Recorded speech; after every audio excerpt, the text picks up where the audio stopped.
Hi there. It's another beautiful summer's day here in the UK. So I thought I'd come outside to talk about feelings. This subject comes up a lot with my clients, and quite naturally because we're feeling beings. As humans, we have feelings.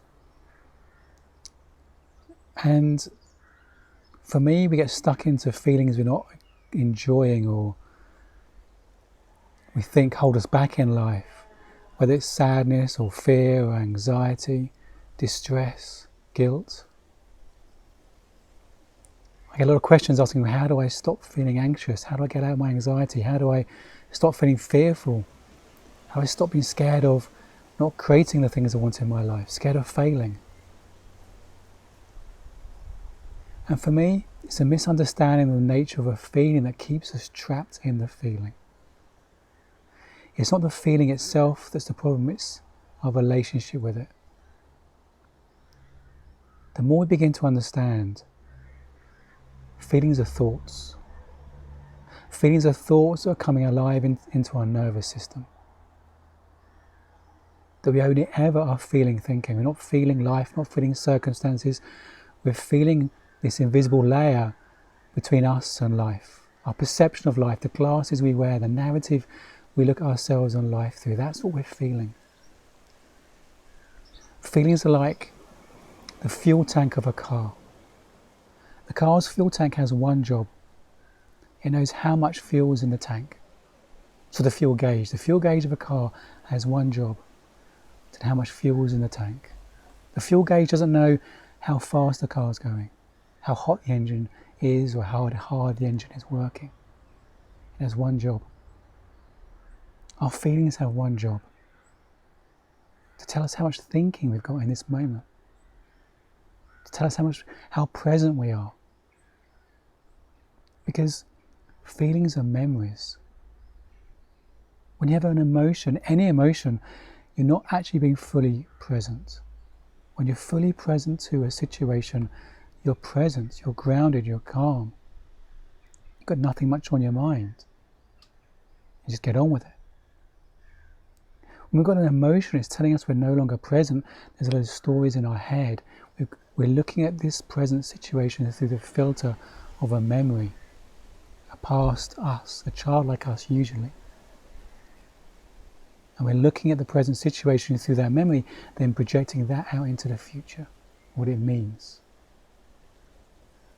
So an emotion is almost telling you you're connected to an inner child within you. You're looking at life through this lens of an inner child, not the true you, the adult you now.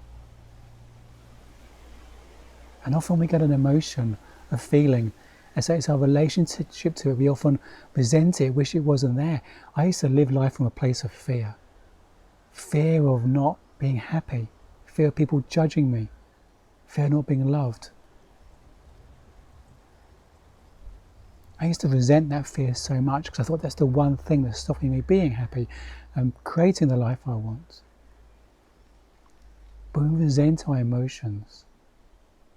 If we try and go into battle with our emotions, even just wish they weren't there, we're giving them more energy. It's like our mind is a glitter ball, a snow globe.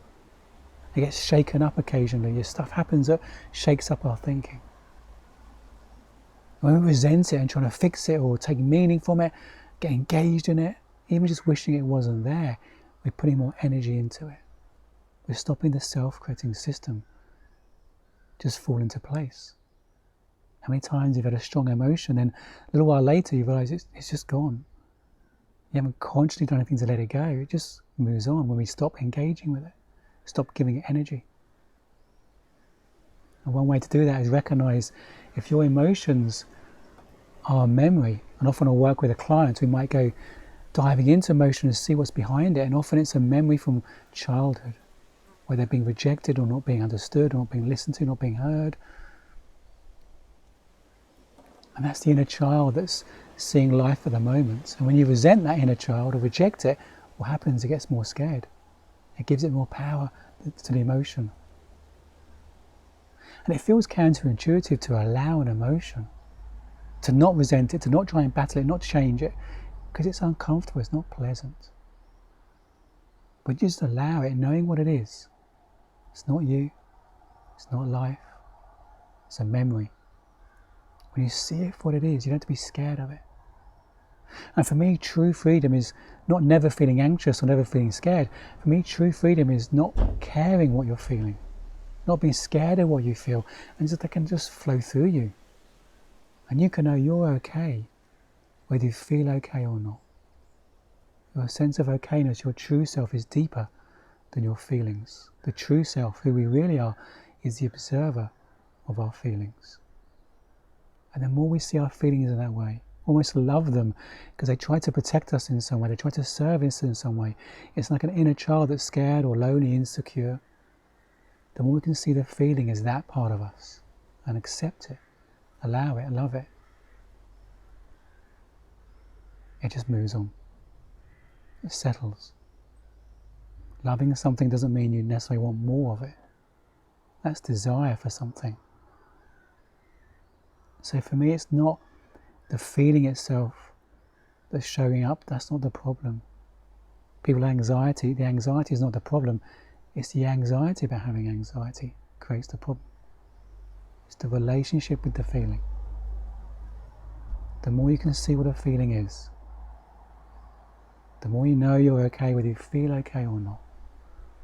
The feeling just moves on. You can have a feeling without judgment. It's the judgment that traps it, makes it stronger. You can allow it. And you may begin to notice how there's this kind of duality of having a feeling that is not pleasant, but even deeper, underneath that is a sense of you knowing you're okay, regardless of the feeling. And you may be surprised how quickly the feeling moves on. And you come back to being you, seeing life with perspective, clarity, connected to your innate well-being and knows you're okay, whatever you're feeling, and knows you're okay, whatever happens. Loving you.